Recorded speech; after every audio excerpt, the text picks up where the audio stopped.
July 9, 2024. Bushey, Hertfordshire. It's the kind of place where people move for peace.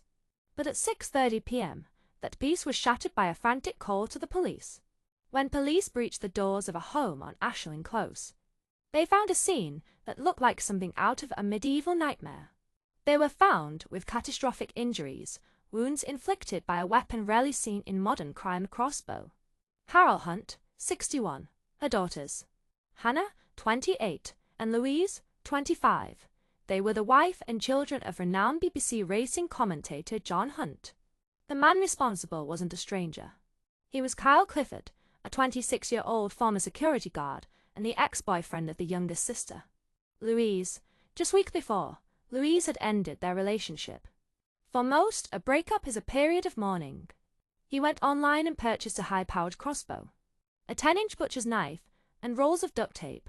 He even tracked the family's schedule, waiting for the moment the father, John, was awake covering the races.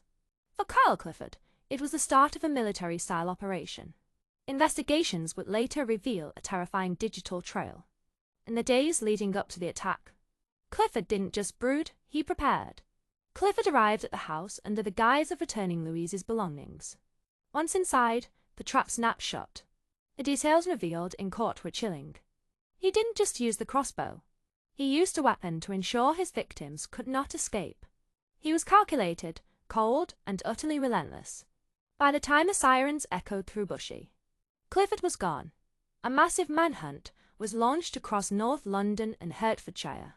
Armed police, helicopters, and canine units scoured the area. The public was warned a man with a crossbow was on the loose. 24 hours later, he was found. In a cemetery in Enfield, Clifford was cornered.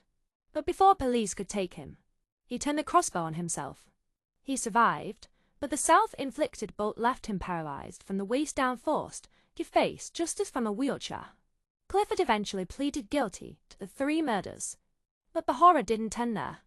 The prosecution brought a further charge that Clifford tried to deny the rape of Louise Hunt during the attack.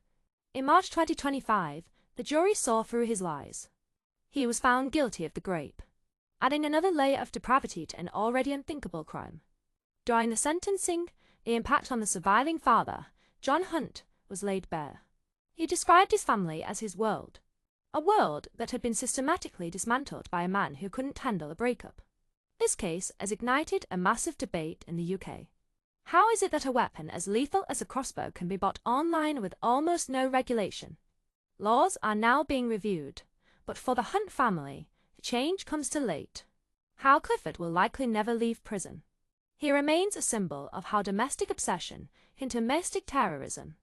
If you or someone you know is dealing with an obsessive or abusive ex-partner, please reach out to the resources in the description below. What do you think? Should the UK ban crossbows entirely? Let me know in the comments. I'm Hive Media, and thanks for watching.